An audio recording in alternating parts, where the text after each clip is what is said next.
Good morning. Welcome back to the Retirement Report. I'm Hank Parrott, your host. With me, my good friend and special guest, Dr. Friday with Dr. Friday's tax and financial firm over in Brentwood, Tennessee. She is a tax expert for individuals and small business owners. Small business owners in particular. This is one of those areas that is so critical for you. If you're going to be successful in your small business, one of the areas you need to deal with is taxes and how to minimize taxes and how to make sure you don't get into tax trouble as far as payroll taxes and the kinds of things that can sneak up on you. So having an accountant that understands how these the tax laws work with regard to small business owners in particular and some of the unique benefits that may be there for you, this is a critical part. So I would highly recommend Friday for you on that. Now, changes to deductions and credits. We're going to jump right back. We got a lot to cover in a short time, right? So, child tax credit is one of those. Let's talk about that. Went from $1,000 to $2,000 for every child under the age of 17. That's a nice one. It's a credit, right? Dollar for dollar. We love it. Credits are wonderful. So that's a big one. Understand that difference. Let's go ahead and explain that a little bit. The difference between a deduction and a credit. Deduction means that you're going to get the reduction of your income based on your tax bracket. So if you're in the 10% tax bracket and you have a $2,000 deduction, you're going to end up with a $200 reduction of actual taxes due. Credit means, if I say you have a $2,000 credit, means if you owe the government $2,000, it's going to zero it out. You get all $2,000. It's a big deal there. We love the word credit versus deduction. Absolutely. And then the next one we have is the Medicare medical deduction. They did give us the advantage of going back to the 7.5 for 17 and 18. It's still a hard one to actually meet. It does help if you have a parent or a senior in assisted care, those kind of things. Sometimes people forget that those are considered medical necessities, and therefore some of that is tax deductible. So now, how does that going to maximizing play that for in? them. So this medical expense deduction floor compared to other deductions, is it all adding together? How is it going to deal with the higher deductions that we have? All of this is trying to exceed your standard deduction, which we now for a married couple is 24, possibly a little higher than that if you're over the age of 65, and we need to have more than that. So first you have to have 7.5 of your adjusted gross income, and then every dollar above that would become a tax deduction. So like I said, it's a very difficult unless you've had some pretty high medical or you have a very low adjusted gross income. So on $100,000, that means your expenses have to exceed the $7,500, and then you've still got to get, once you get those deductions, or you're able to take those deductions after hitting that piece, then you have to exceed the standard deduction being 12 or 24. Right? Yes, so it's a difficult one. And then they're making things a little bit more challenging. Not so much in the state of Tennessee, but we take sales tax and we take property taxes. If those two numbers add up to more than $10,000, you're not going to be able to deduct the difference.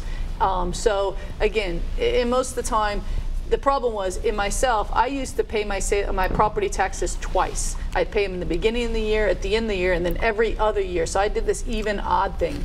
Right. In my case, my property taxes will exceed, if I pay them twice, that without my sales tax. So I will not be doing that any longer, because of the fact that with sales tax and my property taxes, I will, for one per year, I will be less. But the people that I had on a system where we were doing even and odd, trying to itemize one year, not itemize the next, we will not be able to maximize our property tax and sales tax situation. There you go. So it may still work to give you an ability to, let's say you're still in that situation where you're not able to deduct anyway on those, and this strategy allows you to at least deduct every other year. You can maximize. So if you're only at 5,000 normally, or 5,500, I may still do it, because even though it goes to 11, I now have all 10, which will kick me into, and that's where the planning comes in. Right. I mean, just bottom line, this is where you really need to understand your planning. If you have these expected, or your mortgage interest and all these, and sometimes you're close, and sometimes if I still did my even and odd, where I accelerate property taxes and maybe sales tax and things, I would be able to itemize still every other year. I'd rather itemize than lose it all.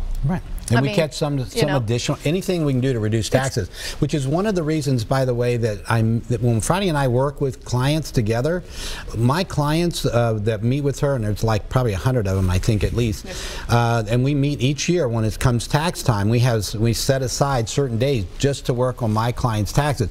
I attend those meetings. This is one reason for that. We have to see if I'm not going to, I don't want to recommend, for instance, necessarily selling or doing a accruing some capital gains, thinking we're going to zero out tax, and then maybe miss out on some deductions that may be available at that time. So we want to coordinate these things Absolutely. to make sure that we're always minimizing taxes, both this year as well as in years to come. So I want to hit on this next one really quickly if we can, because mortgage interest is changed. Right. So if you have a primary mortgage on your primary home or your secondary home, that's fine. Those are still. But if you use the line of credit from your primary home to buy your second home, it could still qualify because second home interest is still. But if you purchase that line of credit to buy a rental property, now that interest is not, especially if that rental property is rented by your son, not going to be allowed. So unless that line of credit is tied less than $100,000 to your primary home, it is not a deduction.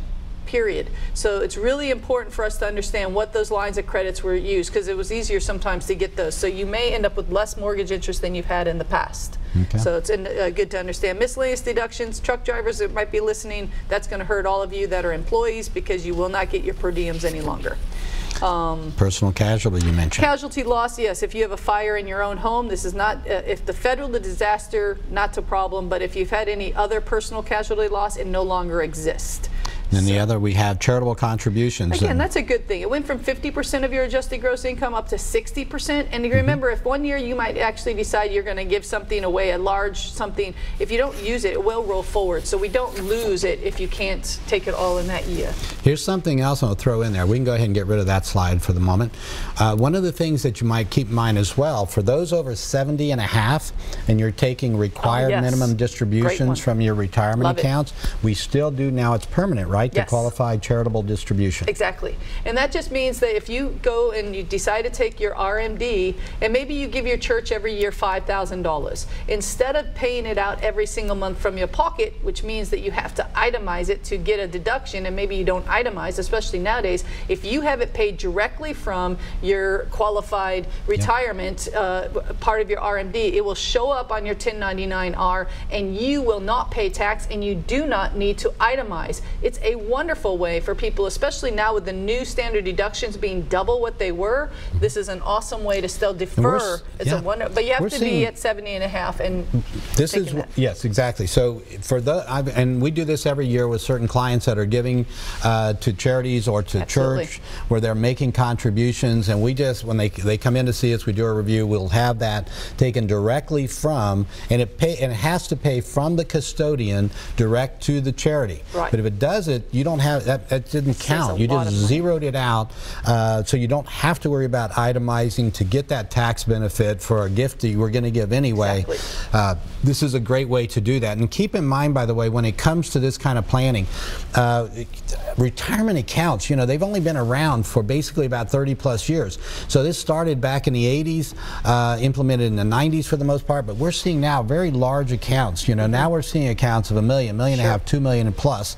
And so we're seeing required minimum distributions at the same time then for people at 70 and a half, where we're getting into 50, 80, 100,000 and plus, 120,000 and more as an RMD, as a required minimum distribution. In other words, the IRS is saying you have to take at least this amount out of your retirement account, your qualified plan, your traditional retirement account, or pay a 50% penalty. Imagine a $100,000 required minimum distribution that you didn't take, and now you got to pay a $50,000 penalty. So this is real important. Now we can cut that in half. Say it's a $50,000. That's a $25,000 penalty. That's a big number. We don't want to have to do that. So understanding the importance of taking them, and then here's a way that you can get some tax benefits in doing so. Right. Okay. Now we've got, in addition, one of the things we're going to just briefly talk on, I'm not going to get, estate taxes we'll save when we talk about estate planning and stuff, but on the gift tax, this is one of those areas where people get a little confused about it. I'm just going to hit it briefly. The exemption is raised from 14 to 15. Don't get caught up in that worry, okay? Oh, I can only give 15,000, for instance, if that's what you want to do, because the reality is, you're not going to pay a penalty. And there's ways of excluding it. You just have to file a gift tax return. It's really not a major situation. There are some rules if you're loaning children to your money to your children and it exceeds the $10,000 and you're not charging interest. You do want to talk to your tax person. There are some new rules that have come down just to make sure things are done properly. Otherwise, you could end up having to file gift tax returns every year because of that. There you go. And there's a lot of different strategies that are utilized when it comes to gifting. Basically, you've got an $11,200,000 exemption for, and this is the thing, it's a unified estate and gift tax. So there's that gift tax part. If you want to give $100,000 to them, you can. You've just reduced from, now instead of $11,200,000, you got $11,100,000 for an exemption per person. So for a married couple, double that. These are some things when we get into planning, and we're talking estate planning in particular for larger estates, there's some way that this can be used. All right, we got to take another quick break. Join me here. We'll be right back on the Retirement Report. Are you getting love letters from the IRS? G'day, I'm Dr.